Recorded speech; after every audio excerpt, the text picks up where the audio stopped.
Hi, welcome everyone to Power to Fly's Chat and Learn. Let me just talk through some of the guidelines here, which are we have the Q&A section where you can upvote your favorite questions. I will be adding more. We have been working really hard to prepare them for you. We are recording this so that you can find the link at the event link later on to send this to your friend and rewatch what we will be sharing soon. Go ahead to go to the DM if you want to ask a question privately and tag us on social and subscribe to our YouTube channels. I shared Jeanie's info as well in the chat box, and I will share that again later so you can see it again. And a little bit about me, your interview host, conversation facilitator. I am here hosting these chats to champion your next move, celebrating and elevating women of color and allies, saying yes to conversations that matter, that bring us closer, and I'm guided by empathy. And you can find me best on Instagram or LinkedIn. And there are more chat and learns to come. And I am so honored to welcome Jeanie Chang. We're talking about embracing cultural confidence, the powerful intersection of mental health and Asian identity. Jeanie, I will pass the mic to you to tell us a bit about yourself. Sure. Thanks so much. Excited to be here. And you're dialing in from New Zealand. Super cool. I you guys can hear me, right? Yes. Okay. I'm a licensed mental health clinician, specifically a licensed marriage and family therapist. And a lot of my work, as COVID has really pivoted a lot. One of the things I'm excited to share actually is that my private practice, because I run a private practice called Your Change Provider, because I love providing change, when 100% Asian American. That is huge because we'll talk about stigma. We'll talk about how, and just from the perspective of the Asian identity, that intersection that has been somewhat unfamiliar as of late. And so that's super exciting, but also a lot of, I'd say majority of my work these days also just by accident is a corporate speaker. Cultural confidence is my mental health curriculum, which we'll talk more about, but I bring that into workplaces and I speak about it specifically to corporate organizations, some community organizations, but I'm talking and educating on mental health stigma, workplace mental health, and doing everything I can to provide psychoeducation. That's education on psychology, and that's what that mental health curriculum came about. So that's a little bit about me, and I'm sure there's more we'll uncover. Yes, I did write a memoir to talk about Asian mental health, my perspective as a Korean American. It's super hard for me to even talk about it because it's still like it's very vulnerable. So I myself also struggle with sharing openly, but I wanted to for the folks that I work with, and I wanted to be real about mental health in our community and specifically stigma. And that's why that title says anxieties, because I wanted to be really realistic about what that looks like. So we can talk more about that. Wonderful. I want to ask you more about cultural confidence. Can you tell us the framework and the significance of looking at mental health with an AAPI lens? Yes, well, obviously, I have personal investment being an API and having grown up as a second generation Korean American. Identity, the conflict over cultural identity is so big in our community. So, from the lens of API, there's specifics, and I'm going to be real. If we're talking diversity and equity and inclusion, which is words thrown about in the workplace, we have to understand that our identity plays a key role, but we all have different identities and different heritages and the diversity and cultures. And I wanted to bring that into it because that plays a lot to our mental health. So that said, cultural confidence, think of the word confidence. Language is really powerful when it comes to exuding certain emotions. The term cultural competency, which is a play on cultural competence, I don't think that's good enough. Cultural competence is a great practice. We talk about it a lot in the workplace, but it's more of a coming from a perspective, belief, understanding diverse experiences, but we don't really talk about emotions. So I wanted to bring in a framework that focused on promoting healthy emotions, because as a therapist, I believe everything's about emotions, right? So how you're feeling about things, how you relate to people, and how does that make you feel? And that's part of breaking through the stigma, talking about those things. So cultural confidence came about, again, things come about by accident, but I believe it came from a Freudian slip, meaning psychologically, obviously, I was thinking confidence, but I was talking about cultural competency to college students several years ago in person. And I remember the word confidence came out by mistake. So I go, okay, so let me talk about cultural confidence. And then I paused and went, in my head, I went, in a split second going, oh, I said the wrong word. But what happened was I looked at my audience, which were made up of Asian American, specifically East Asian, Chinese American, Korean American students at a college here in Raleigh, North Carolina. And I saw their face and I went, wait a second. They like the word. They like that I said cultural confidence. They are listening to me avidly. So I was really in tune with the energy shift in the room. And that's really how cultural competence came about. I realized, you know what? Instead of me complaining that cultural competency to me is not enough in when I'm talking about emotions, I'm going to create this framework. And this framework intersects four key elements that I see consistently in my work. Mental health, obviously, but that doesn't overarch everything. Identity plays another key role in intersections. And then mindfulness practice. What does that look like? People still don't quite understand mindfulness practice with our resilience. So it's a four-way intersection in a circle, because everything in mental health is circular. Nothing is linear. There's no beginning, middle, and end. It's constantly ebbs and flows like this. And that's what cultural competence is. And then I created a curriculum. That's a lack of a better word. It sounds so teachy, but to teach others about mental health, stigma, identity, mindfulness practice, resiliency, building our strength, using skills. And that's a lot of what I speak on in the workplaces to do that. So that's how that came about. Wonderful. I Let's open it up to the next part, which is when you're at the workplace, how do you bring up these conversations on the topics that you just shared, cultural identity, stigma around mental health, all of that? Sure. So, and are you talking about me from my perspective? How do I share this, or people in the workplace? Yeah, how people in the workplace Gotcha. for their Well, own advocacy. sure.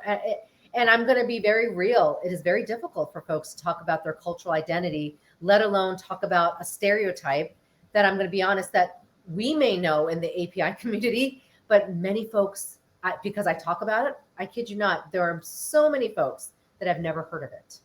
But yet, the implicit biases out there, and yet they kind of buy into the model minority myth, assuming things about the API community, right? Just looking at us and going, oh, Jeanie, I assume that you're this. And I'm like, where did I say that I was that? So when I equip folks with talking about who they are, it all stems with your own self stigma.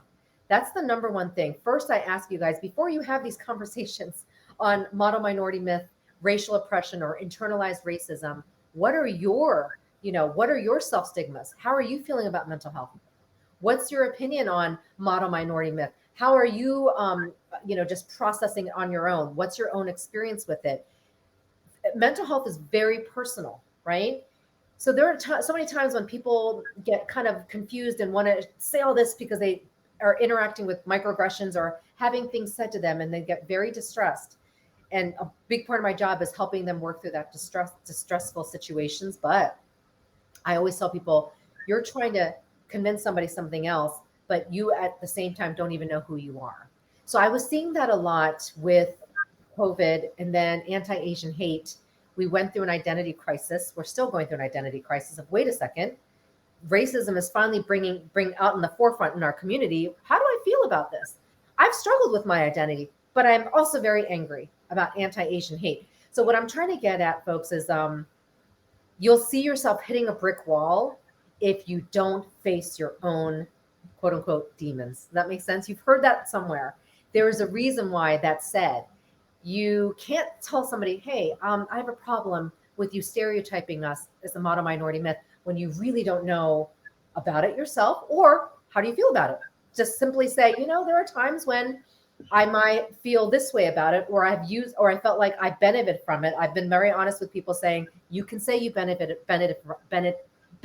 from it, but you can also say you don't agree with that. But that's the reality. There is no linear way of an experience. People can say model minority myth is harmful, and I will vouch for that. Yes, it is, because the stereotype, there's no such thing as a positive stereotype.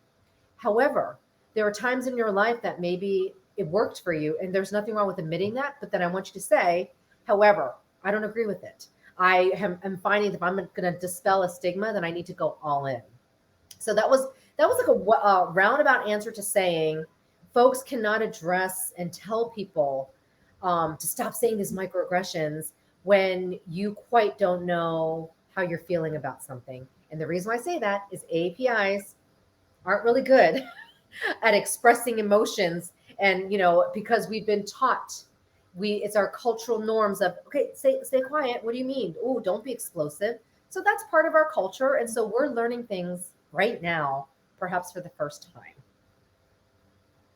I'm hearing that, first of all, understand where you stand, take time to think about and learn and understand what each person individually is feeling, caring about, what topics you want to get more curious about and learn more and talk about, and get the right group of people to talk about it with who won't place judgment on you. Yeah, of course, it's very important to find allies at work. So, of course, you want to feel heard and validated by everyone. And I also think it's important. You may know a lot about the Asian culture because you identify as Asian American Pacific Islander. Yes, but however, you still need to learn more. Does that make sense? Because I tell people there are times I ask every Asian ERG I work with. This is the classic question I ask: when did you first hear about the model minority myth? And when do you know when that term was first coined? Majority of people do not even know where that term first came from. You got to know history to be able to be like, hey guys, please don't put us in a box. Model minority myth, we're all very different. Yes, I'm Asian, but I'm terrible at math. I'm just giving up an example where people assume things. Jeanie, you're not an engineer. Why? And so again, it goes back to a very subjective reality. What's the reality to you? How are you feeling about all this? Then you can confidently say, listen, I don't feel good about this to this person, right? And get those allies on board. But it takes work to get those allies, and it comes from you, meaning knowing who you are. I want to take us a step back towards just how things may be normalizing, maybe getting back into the way it was, as far as people returning to activities in person and hybrid types of activities, taking meetings both in person and on video. What do you foresee as challenges we should pay attention to help us keep going? I like to be real, hence the title of my book, A's for Authentic. I'm going to be authentic here. We are in for a big change.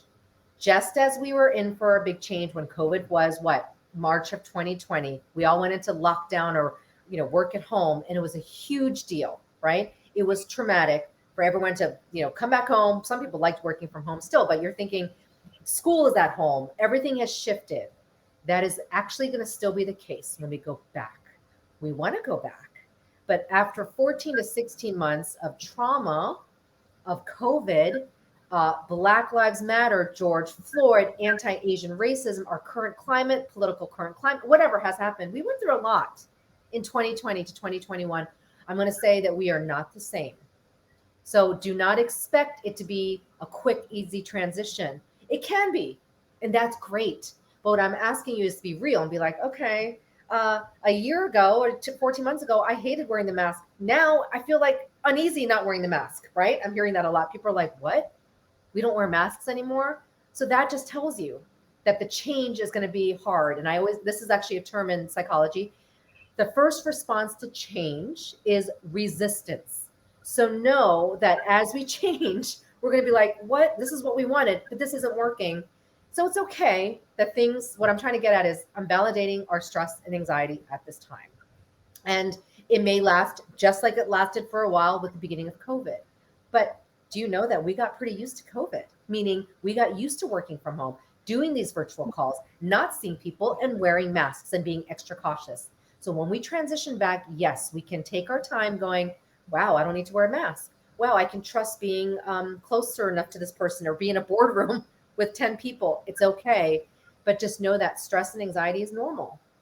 And a lot of people I want to say don't like feeling that, but I'm going to be real. Stress is a part of life. There's no such thing as no stress. People would love for me to say that as a therapist. I'd be like, no, no, I'm not going to say that. However, there are ways that you manage it well. And we could talk more about that, Katie, but you can learn to manage stress so well that you're not stressed. And you go, wow, I just got through that situation. Oh my gosh, I got through it pretty well. I managed my stress okay. But you're never going to say, yeah, can I just not be stressed? No, no such thing. Mhm. Okay.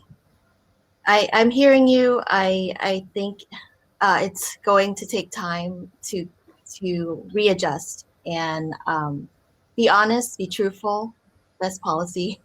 Okay. Yeah, we're going to talk about leaders, but let's be real. When you had to pivot, you're going to have to pivot back, but pivoting back will not look the same because we're not the same, number one. But number two, we went through a health pandemic. So new rules will have to be set. Does that make sense? Maybe more virtual remote working, maybe a mix of the days of going Monday through Wednesday and work, whatever I'm hearing that organizations are really shifting and being a little bit more flexible. That is the key, flexibility and seeing what works and what does not work. You're not going to have all the answers. And people are a little bit stressed out going back because it's a little bit daunting. Mhm. Oh, okay. I want to know, how can I protect myself from these uncomfortable feelings, stress, fear, anxiety at the workplace? I mean, this question came from someone who had challenging communication with certain team members, but just in general, those feelings come up with other for other reasons and narratives. So, how can I protect myself from these uncomfortable feelings? Sure. So I think there is a way to, I like the word protect because I think that's important. That might be boundaries that you're going to put in place. But I will say, just know that the stress and then the fear and anxiety is valid. My job is always to validate. So, and I'm going to be real. When I said trauma in COVID, I literally meant it, but there's also racial trauma that a lot of us have experienced. Not just APIs and not just blacks, believe it or not, but there's everywhere racial trauma because so much came out this year and seeing things in the media that we were like, what? And talking about things perhaps for the first time. So you can be traumatized, not necessarily directly, meaning something doesn't have to happen to you directly for you to be traumatized. Katie could tell me a story and it could be so real to her and I hear it and be traumatized because I relate to it or be like, oh my gosh, I envision this. That's trauma and that's real. So when people are saying challenging communication across the board, even though the other person doesn't look like they're challenged, I guarantee there's some sort of, and that's my lens. I come from a trauma informed lens, meaning somewhere along the way, all of us have experienced some trauma. And trauma just simply means a distressful, disturbing event. It could be honestly a workplace, job situation that's traumatic. Don't underestimate those. To a breakup, to a natural disaster, and to a horrific event like the Atlanta killings. Does that make sense? So whatever you see as traumatic is traumatic to you.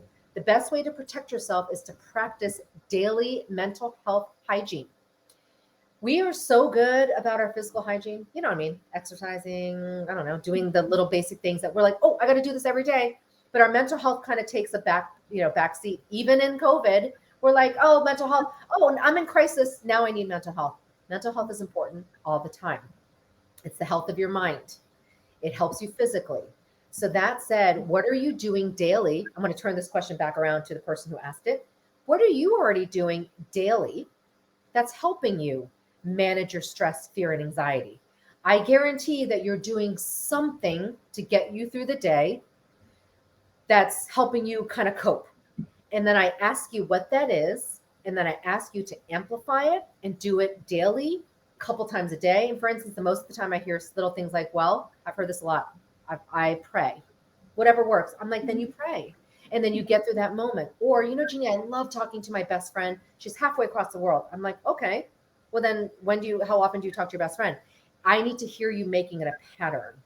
That's how you manage your stress, fear, and anxiety. People think it's a one-time thing too, going, how do I get rid of this all in one shot? That's not going to happen. Every day we encounter something. So what are you going to do each day, just like you take care of your physical health? Think of it as brushing your teeth, taking a shower. What else? We wash our faces, I hope. Those are the basics we don't even think about. What are the basics you're not even thinking about? Make it a habit. So that is, the way I approach mental health is a daily practice to build your resilience. That is the concept of mindfulness. Each day, what are you doing to help you, to guide you, to get you through the day? Then tomorrow's a new day. I want to add a bit. I feel like sometimes people say they have certain challenges, and maybe their family they are not the best people to go to talk through some of the stuff. Obviously, seeking professional help is important, and also maybe having a certain friend group that who have no connection with you at work, or just a different circle who then can give you other perspectives and reflections on what you say. Is that helpful? Yes, I mean, okay, so a critical point of mental health is your community.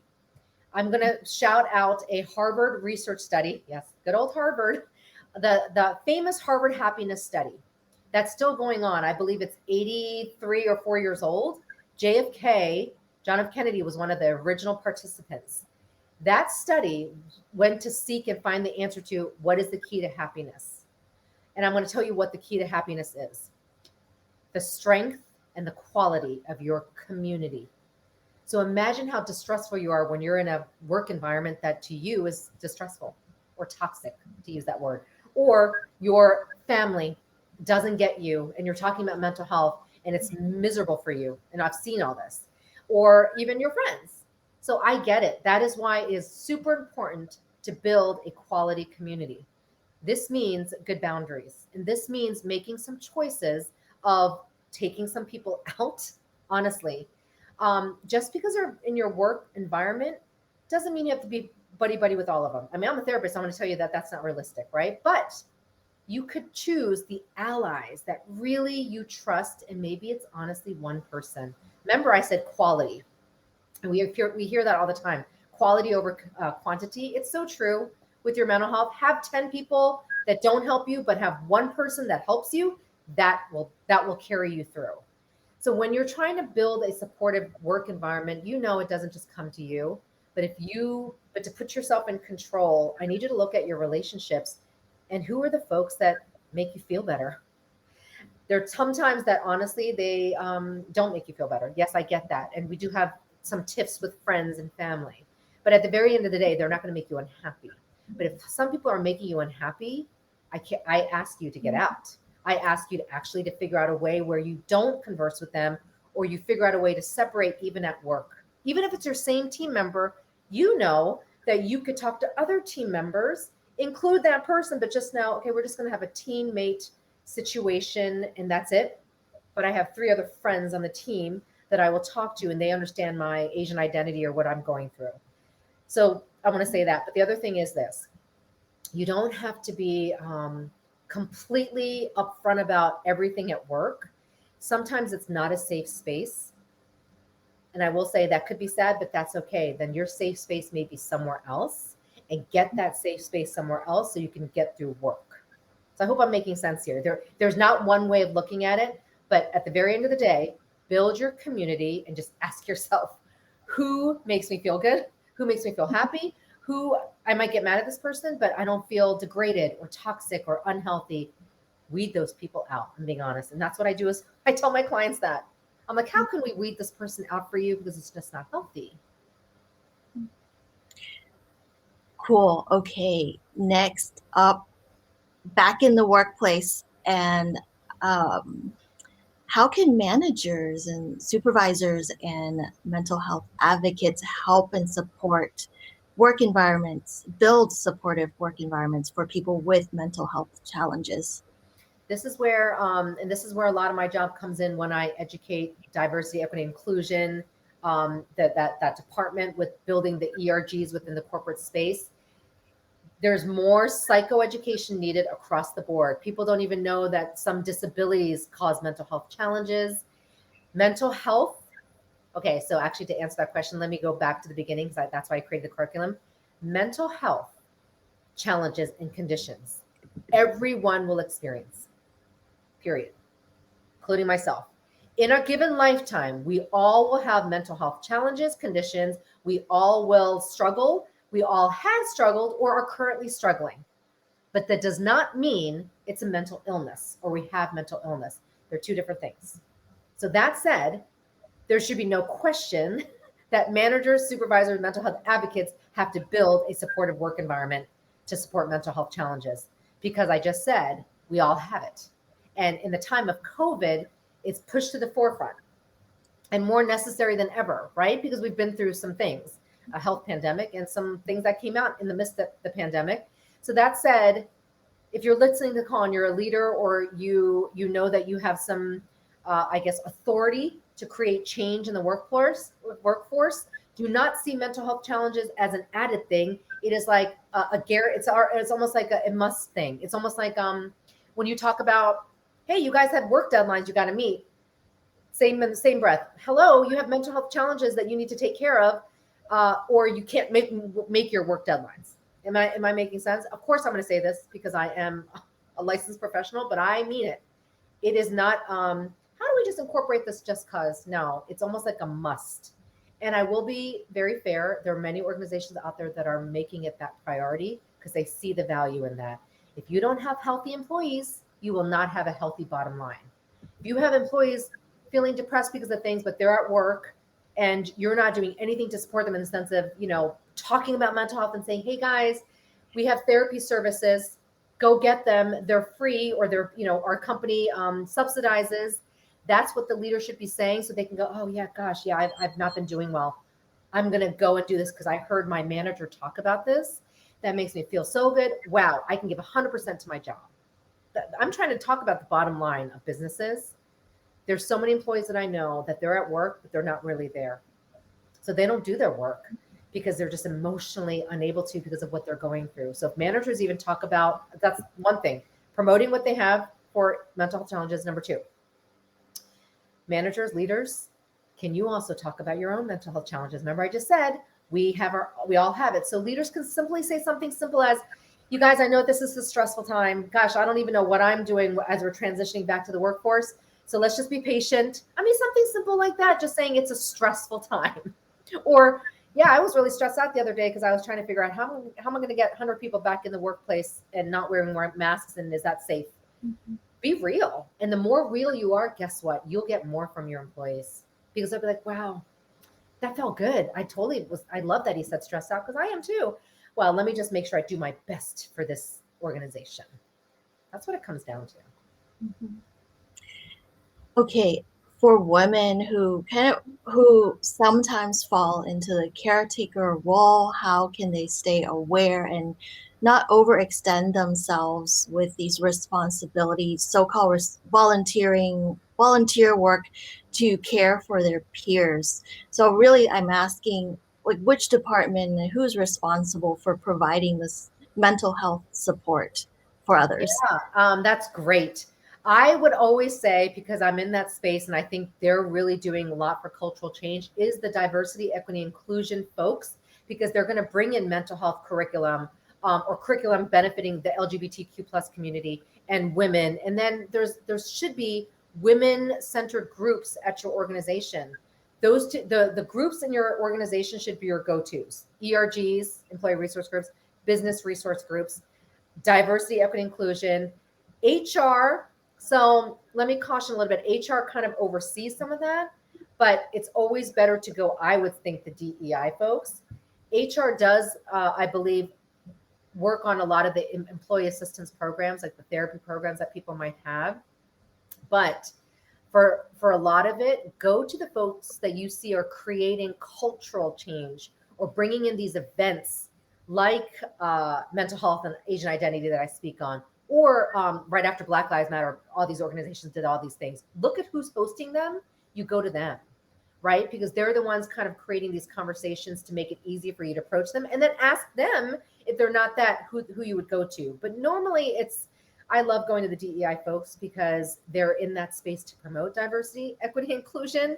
So they may be more culturally confident and culturally competent to loop you in and know that mental health challenges are a big part of what's going on in today's experience. And for women, I think the number is outstanding, but I think it was like a huge number of women who left the workforce in the last year because of COVID, because of family responsibilities, caretaking.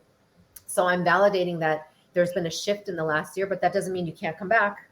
You, as things get better and kids go back to school and we're, in that space where it's not a health scare, then do your best to go back to work. But know that I believe when you want that support, you've got to find those promoting mental health initiatives, DEI initiatives. Mm-hmm. Now, when we have allies and people are now checking in with one another to see how they're doing, how can we not overdo it and be intruding in someone's personal space and make it performative? How can we not do that? Yeah. That's a good question. I think there will be times that it may be performative because you feel like you have to check in on them. And it's funny that you ask that question because I tend to find people don't ask enough questions. Again, that's my experience, not personally, but just the folks that I work with. So usually I answer the question like, how can you check in on each other by asking open-ended questions and affirming one another. So I'll start there. If you already feel like you're not getting asked those questions, you can always lead by example. Someone's got to get off the hamster wheel, right? So if there's two hamsters in a wheel and then one jumps off, the one other one keeps going. But for the wheel to stop, two people have to jump off, but one person jumps off first as an example. So that might be you. And if that's you, then if you want people to ask you questions, you could ask them questions first, saying, what's it like experiencing a stereotype? I'll give an example of a stereotype I hear a lot. The angry Black woman. I hear this a lot in the work. What's that like? I've had folks tell me that they've asked directly to their female Black peers and how it has opened up enriching conversations. Because in the same breath, they're like, hey, what's that like that your stereotype? What is your stereotype? And someone talking about, yeah, people just assume that I'm fine or that I have no problems or I just want to be an engineer for the rest of my life when I have some, that kind of thing. This is model minority myth. If you want the realness, you've got to show it first. And you know how people go, oh, it's uncomfortable. Then I go, then how do you expect people to check in on you?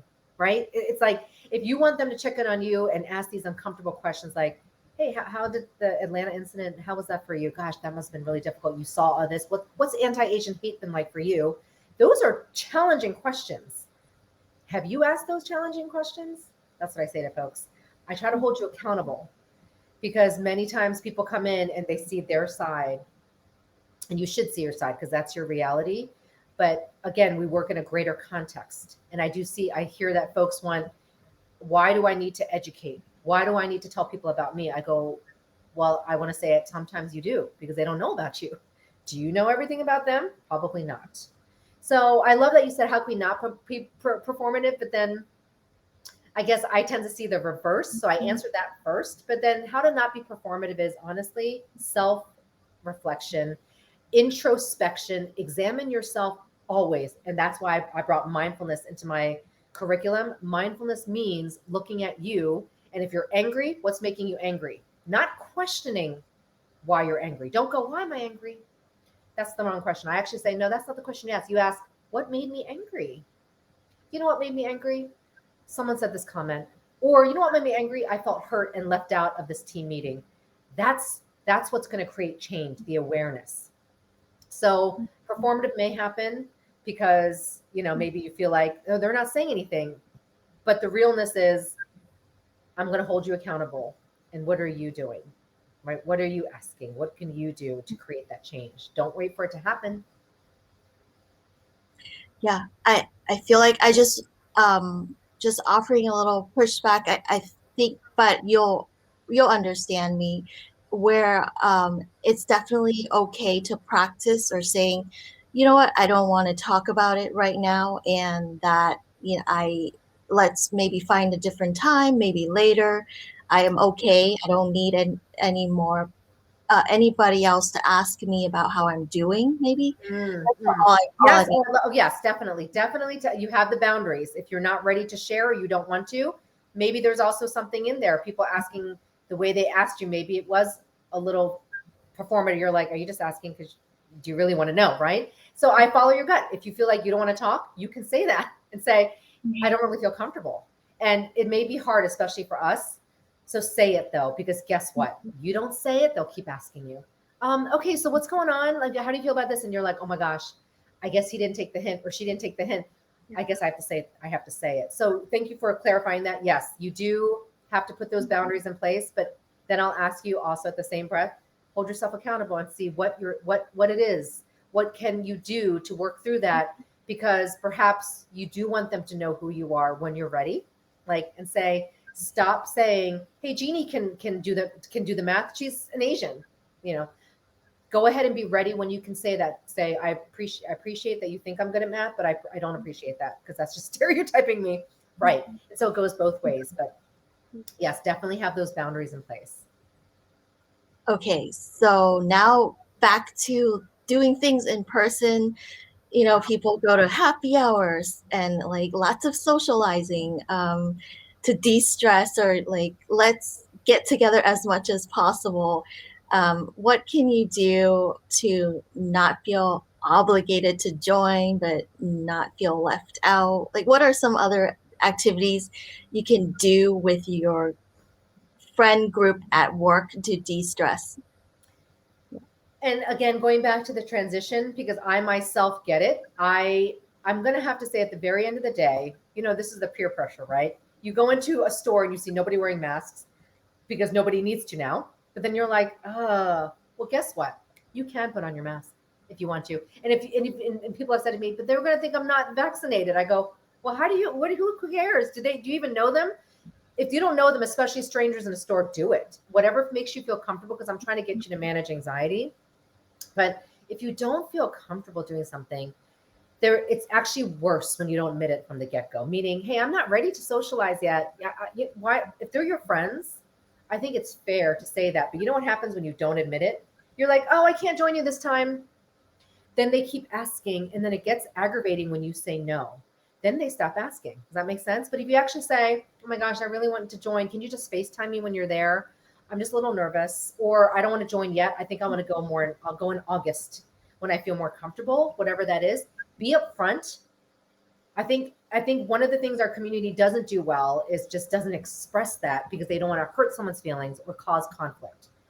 But what happens is when you avoid the inevitable, it grows and it becomes a conflict. So I'm trying to tell you to savage your social life, be upfront from the get-go. You'll still have a social life. They'll just respect you. They might be like, Jeanie, we're all vaccinated. We're gonna be outside, right? You might get that. You'll be like, I know, but I just want to be more comfortable. So just for now, just don't exclude me. Just keep asking me, but just know that when I'm ready, I'll get there. Right? That's so much. That's not hard to say, and just be real. So nobody should feel obligated to join. If friends make you push you to do that, then I would just question, hey, are they being your friends? Because I don't think that's fair, right? And again, at the very end of the day, don't do something you're uncomfortable with, and your behavior will show when you're there and you're like, oh my gosh, this person just sneezed. That like, oh my gosh, I'm going to put my mask on, and they're going to see your unfriendliness or your behavior, and that's actually more offensive. So always better to be honest, be authentic, and just know that the closeness you have with folks should shine through. If that makes sense. If they're the people that are your friends, they'll stick with you. They'll keep asking you. Just tell them to keep asking you. Just say, I know I might say no, but can you keep asking? Then you don't feel as left out. I love it. I love the examples you're providing. I will definitely have to come back and rewatch and learn and practice how to keep telling the truth and just nip Mm, it at the yeah. butt and Yeah, not. because I was asked for happy hours or get-togethers. What? I'll be honest. Of course, I'm struggling too, right? I'd be like, I've actually had. I'm going to bring this up. Some people feel uncomfortable, intrusive, asking whether you're vaccinated. I get it, but it's not necessarily like a HIPAA patient clause. I mean, legitimately speaking, if they're your friends or you're in this circle, you can just ask, "Hey, who's double vaxxed?" Do it, because what's worse is you going, is he vaccinated? Oh my gosh, maybe I won't go. And assumptions, playing on assumptions, are worse. So I have said no, and emotionally I'm better for it. Right? You'll feel better, and when you're ready, you'll feel great. Being like, oh, I really am ready, and so yeah, I'm practicing what I preached today. I'm supposed to go to this event, and it's going to be outdoors, and I think I'm ready for that because it's outdoors. Mhm. I'm being real. Okay. I want to hear more about the authenticity piece because it's a part of the title of your book. What is, tell us more about how you came to write the book. A is for authentic, not for anxieties or for straight A's. That title came to me 10 years ago, 9 or 10 years ago now. I started the book 9 or 10 years ago, but I stopped because after a while, to be real, I was like, who's going to read my story? Why would I? Why? You know how people go through that imposter syndrome. Why would I write a book and who would want to read it? So I stopped, and then life got busy. But when COVID happened, I was leading a mental health segment for the Council of Korean Americans for Korean American students and professionals last summer, 2020. We it was an inaugural program virtually for everybody across the country for those people who lost their internships. Remember last year, no one could do anything, so people lost jobs and internships. So we put up a summer program for students and young professionals to do something, and we talked a lot about identity, mental health, all these things. We brought in resources, and I did the mental health portion. In one of my office hours, it was one of my office hours. It wasn't even a talk I did. People came into my office hours and threw a slew of questions saying to me, Jeanie, can you talk more about what you mentioned with Asian identity? Can you talk more about when you said that you struggle with your parents? I was like, whoa.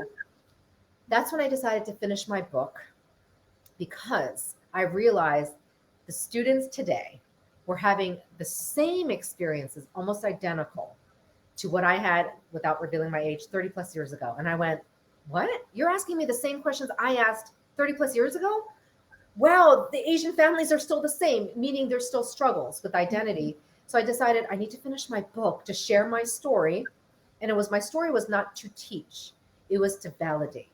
It was to bring out that isolation that many people were experiencing and just be like, hey, this is coming from a clinician that experienced this, that was super stressed out growing up. I talk about suicidal ideation, the thought of suicide. It's in my book. I'm very real, I'm very vulnerable, and it's a memoir. And I'll also be very honest. I told the publisher, hey, can we put it in the category of self-help? It sounds better. They were like, Jeanie, it's not really self-help though. You were writing about your life, so it's memoir. I was like, oh. And the reason why I'm being honest about that is I was like, that's really vulnerable because it wasn't easy. But what kept me going and to publish it was like, people need to know what the stigma looks like in our community. They're experiencing it. I want them to feel validated, not lonely and isolated. And I have obviously some tips, right? So it's not self help, but a little bit from my perspective of today as a licensed professional of what they can do or to justify the anxieties. But yeah, I'm very real in the book, my own experience, my own struggle. And I'll be honest with you, my parents struggled with my book. Don't forget, I'm talking about my parents. And I never, in the book, I made sure that I did not denounce them because I have a good relationship with my parents, but I wanted to be real. Immigrant parents, they're from Korea, right? They did the best they could. But as a child growing up in America, the struggles were real, where I didn't have that environment to safely talk about the stress and, and how stressed they made me and how I didn't even want to walk around them because I was like, what if they asked me about my grades? It's very stressful for a child. And I'm advocating for those out there. So that said, that's how the book came about, published it. the week before the Atlanta incident, it came out. But I think it's very timely because it's coming from a healthy position of today where I love being an Asian American, but it took me many years. And that's part of our mental health journey. And I talk about that in the book.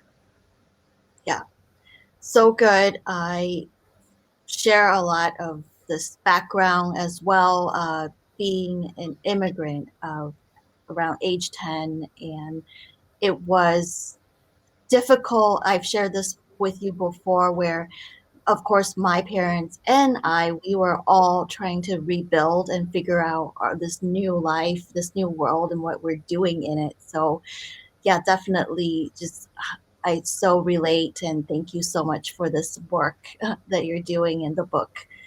Sure. Um, yeah. I do also want to ask you about your YouTube channel.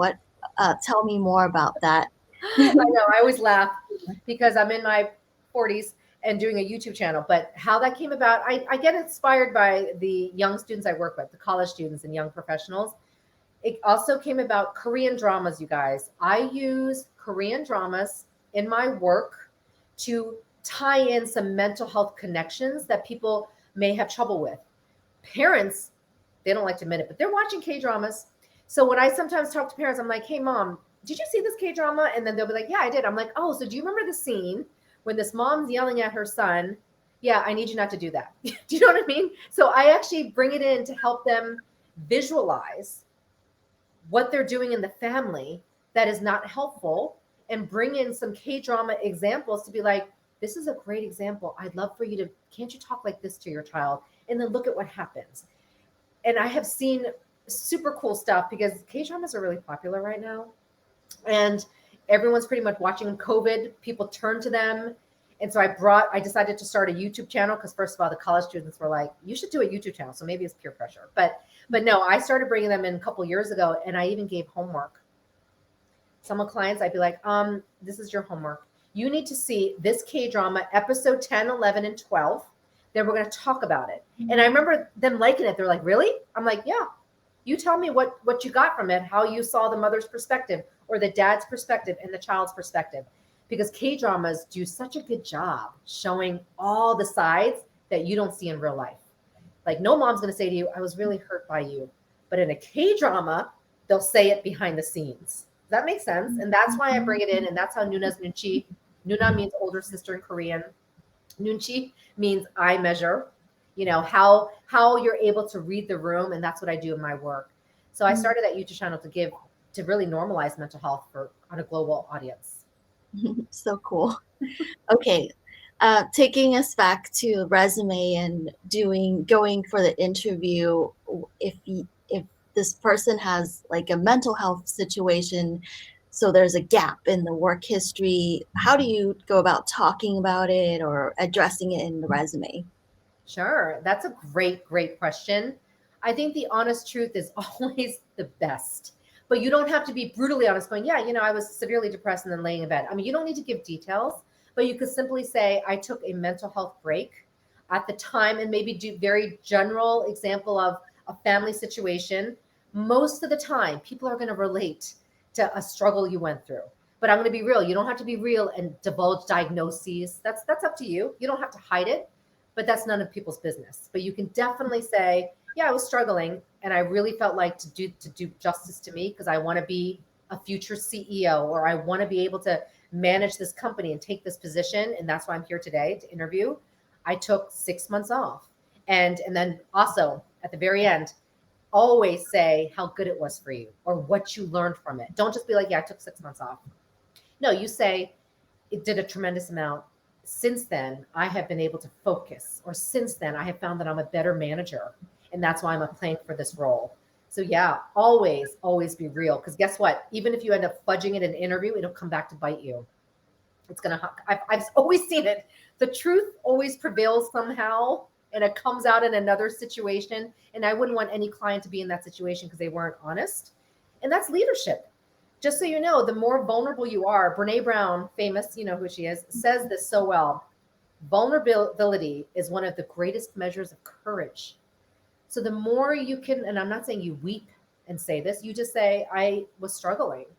and I had to do this. That takes courage and that will shine.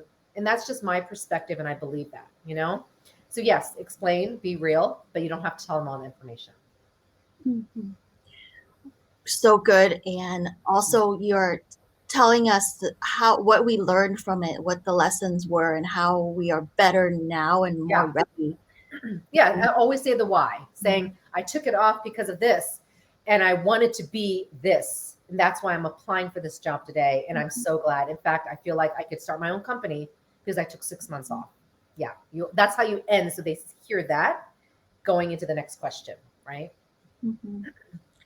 What are the best places for people to go to get mental health resources? Yes. Well, I'll start off with at the very end of the day, I don't want to destigmatize therapy. I'm sorry, I want to destigmatize therapy, right? Therapy does not have to be for somebody who's in a crisis. It doesn't have to be for somebody when you're really struggling. You could go to therapy proactively. You know how we go to the dentist? Nobody wants to go to the dentist. I mean, I hate going to the dentist, but I want to because I want to make sure my teeth are okay and they're cleaned. Therapy should be viewed the same way. Perhaps you are doing okay, but you're like, I could probably use like a neutral party to talk to. And if you can go to therapy, do it. Insurance covers a lot of it these days. It is about taking care of yourself, being protective of your well-being. So be proactive. Don't just go because you're in a crisis. That's number one. Number two, where can you go for resources? The Asian Mental Health Collective. I happen to be on their board. They have a massive directory of therapists that are AAPIs. So I really highly, if you want, representation does help. Someone who is an API who understands your culture, who understands the struggles, who understands intergenerational stressors, right? Family dynamics. Go to them, and there's a directory: Asian Mental Health Collective, AsianMHC.org, and you could just look up the directory, and they're in every state pretty much. We might be missing a couple of the smaller states. And then, honestly, especially in times of racism, bystander intervention training by Hollaback, that is not necessarily mental health, but racism is a mental health crisis. So if you really want to figure out how to address racism in your organization, how to be a better bystander, be like, you know what? I am not just going to sit around. I'm going to stand up for my Black friends, my, whatever that is, Latinx friends. I'm going to say this. Take that training from Hollaback, bystander intervention 1.0 and 2.0. Those will definitely align with your mental health because you feel more equipped to direct people when they're being racist, and what to do, and not feel like you're helpless, because that can really be distressful. Lastly, I don't always endorse social media, but there's social media platforms that are out there that are great. There's one on Facebook called Subtle Asian Mental Health. Maybe you've heard of it.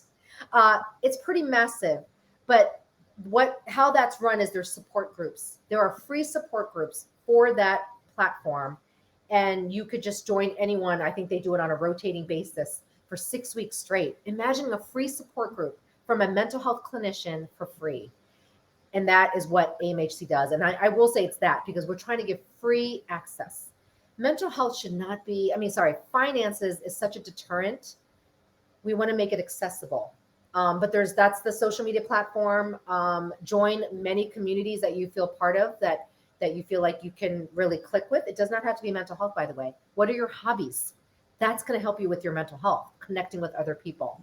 But yeah, I would start there. Okay. I want to clarify for the cultural confidence you were mentioning there are several sessions or modules. Can you tell us a little bit more? Yeah, I have a whole curriculum. It's on my website that I'm actually tweaking and expanding and adding more. But if anybody wants it or organization wants it, just reach out to me. That is what I do.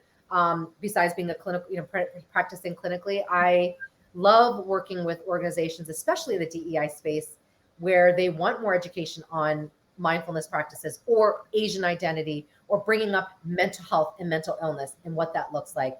There's one that I particularly love called the intersectionality of DEI and mental health, and I talk that up a lot. But that's all on my website. I have brief examples, and those are the modules. But they can be one-offs. You don't have to have a series of them. But again, I created that curriculum because I felt folks needed education, and that's why I did that. Mm-hmm. We're headed towards the end of our time. Wow. I would love to talk further next time. Um, I want to ask you, maybe you can give us a takeaway and also tell us more about what platforms you're most active on. I know we talked about a few already, but yeah. Yeah, I love that, most active, because I'm on an older generation. So social media is still kind of new to me, but LinkedIn is probably the most active, perhaps. And you can find me that as Jeanie Chang, or Instagram. I do have Instagram, Nuna's Nunchi, and Your Change Provider. I do try to stay up on Instagram because plus it helps me connect with other people. So those are the most big platforms. And then obviously you can always check out my YouTube channel and let me know what you think. And tell me if you want me to analyze some K dramas. I'll do it. Amazing. I love it. I just want to say a big thank you to you, Jeanie. I am so touched that you agreed to come and do this talk with me and that we had this time to hang out and chat and talk about all of this important things together. Would love to have you back, and Of course. thank Thank you. you for having me. Yeah. Thank you to the audience for submitting questions and spending time with us. Have a beautiful day, everyone. Thank you so, so much. Bye Bye, for Katie.